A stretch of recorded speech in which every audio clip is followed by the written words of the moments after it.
think the STL team and Josh Middleton put together one of the best guitar amp sims out there.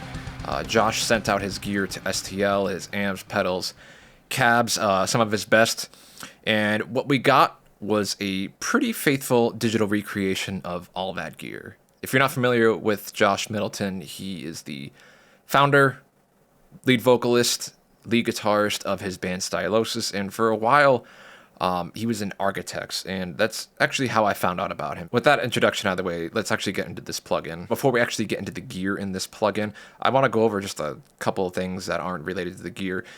There's a lot of usable mix-ready presets, meaning these are essentially presets that you can more or less drag and drop in your mix, or at the very least, they're a fantastic starting point. You have the option to run this plugin in mono or stereo. Stereo is pretty cool if you're going to be quad tracking. You know, usually you'll have two guitars with one tone, the other two guitars with another tone, so the stereo mode can be useful for quad tracking. Personally, I double my guitar, so I usually don't work with that. I like having two different guitar tones in each ear. The input knob on this is pretty fantastic because you can pretty much have it auto set the level for you, which is really helpful for me. I'm used to working with real amps. This is the first amp sim plugin that I've actually committed to using on an actual song that I've released out into the world, and that auto input's just really convenient. There is a tuner on here. I haven't used it much, but the tuner gets the job done. It's a good tuner. With that out of the way, let's move on to the pedals. We get a compressor, we get an octave pedal, and we get two overdrives. The compressor is solid. You have plenty of knobs to really adjust how the compressor reacts. I personally like this on cleans. I really don't use this much on a distorted signal.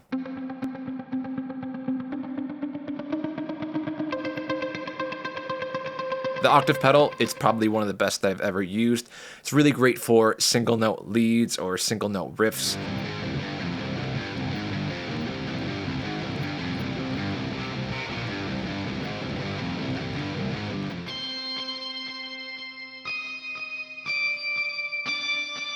And then we have the overdrives.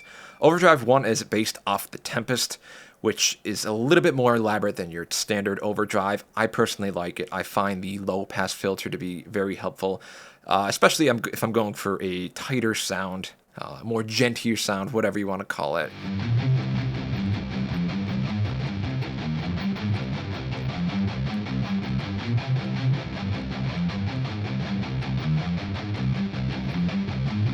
Overdrive 2 is your kind of standard overdrive. It's based off of a Maxon 808.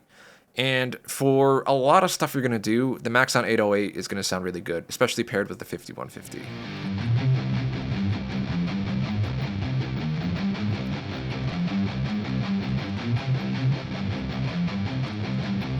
Now onto the amps, we have a block letter PV5150, we have a PV XXX, and we have a Mesa Boogie dual rectifier. Three fantastic, I guess you could say, golden era amps of the 2000s.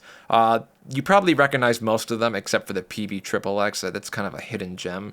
I personally like that one a lot. The 5150, it's a fantastic amp. It's going to be a go-to for pretty much any scenario. If you're not sure what to use, it's going to work in any song pretty much that is heavy.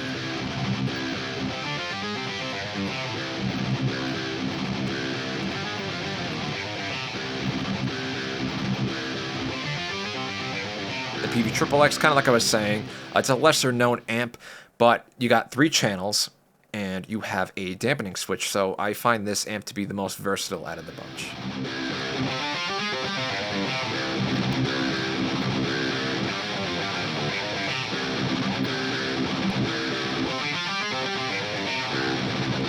The dual rectifier, it's an icon. I personally don't use it much, but it's really nice to have this within this plugin.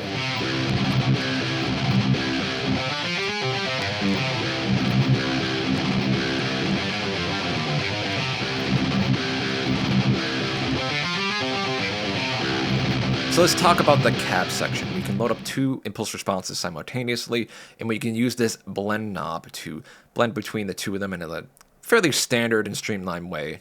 A lot of plugins use this kind of functionality. We have a few other options here. They're just kind of nice to have. They're not super necessary. I do like the high pass and low pass filter. I really don't mess around with the rest of the options. Onto the speaker selection, we have a top left and right vintage 30 from the year 2000. We have a top left and right vintage 30 speaker from the year 2001. We have a top left G12 speaker, and then we have a top right vintage 30 without a year. If you aren't familiar with vintage 30s, they're a very popular speaker, especially for metal. They kind of peaked around the year 2000, give or take. And pretty much after the 2000s, I don't want to say they got worse, but they sounded different. And usually 2000, 2001, that general area is where the speakers sound really great for metal, metalcore, really any kind of heavy genre. Most producers gravitate towards that year. That isn't to say vintage 30s from 2017 are necessarily bad and beyond. It's just the preference. So having vintage 30s from the year 2000, 2001, that's just a really nice touch to have in this plugin. The V30s, year 2000, those are my favorite. They sound the smoothest, least harshest. I try and avoid speakers that sound harsh. I don't want to do a lot of post EQ.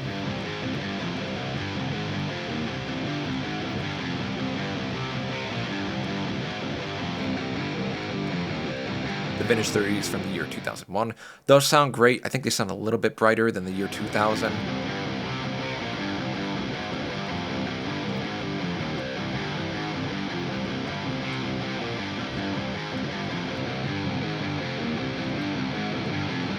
The G12 is the more unique speaker out of the selection. I personally like to use it blended with a vintage 30.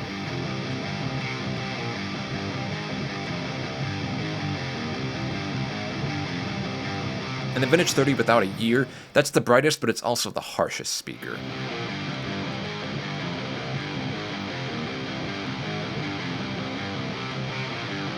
Now, this video would have been a lot longer than I'd like it to be if I went over each speaker and mic combination, so I'm kind of just going to go over the mics briefly. We have a dynamic 57, a dynamic 421, a condenser 414, and a ribbon VR1 mic. The dynamic 57 is the most useful and just all-around best mic, in my opinion.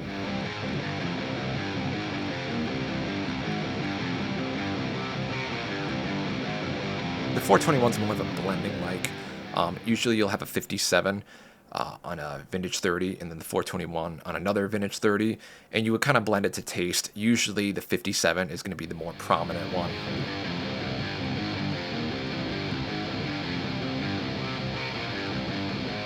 The condenser introduces more mids and kind of low end. I personally like to use that as a blend with a vintage 30, but you can also kind of use it on its own if you want a more unique sound.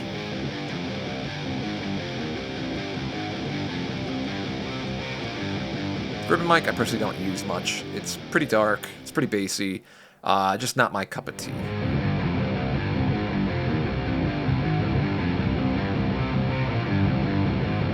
Now, moving on from the cab section to the effects, I don't have a ton to comment on. The EQ is solid, the delay is solid, the reverb is solid. Really good effects selection here. It's nice that you have an EQ, so you can have EQ baked into your presets. It's a good delay. Doesn't strike me as anything super unique, but you have all the controls that you would need and want. Same thing with the reverb. I really like it. Nothing, crazy, but it's a really solid reverb overall.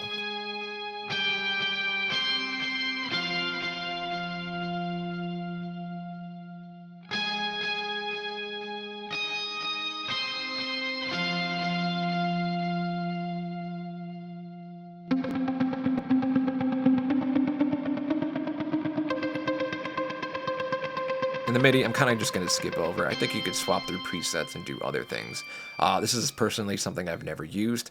If you use MIDI with plugins, it's there. I do want to play a little bit of devil's advocate. This is my favorite plugin, AmpSim, that I've ever used, but I don't want to be super biased. The first issue I have with this, it might not be an issue for you. It's not much of an issue for me, but everything that you're getting isn't super unique. Everything you're getting has been done before. SM57, Vintage 30, 5150, it's been done on so many records. Now, if you want that tried and true sound, this is the plugin for you. Or if you want kind of like a safer plugin, this is going to be it. So it might not be an issue for you, but I do want to bring that up. This is not a super unique set of equipment you're getting. The only thing that might be a little bit more unique is the pedals that you get. Another issue I have with this is the stereo mode is pretty CPU intensive.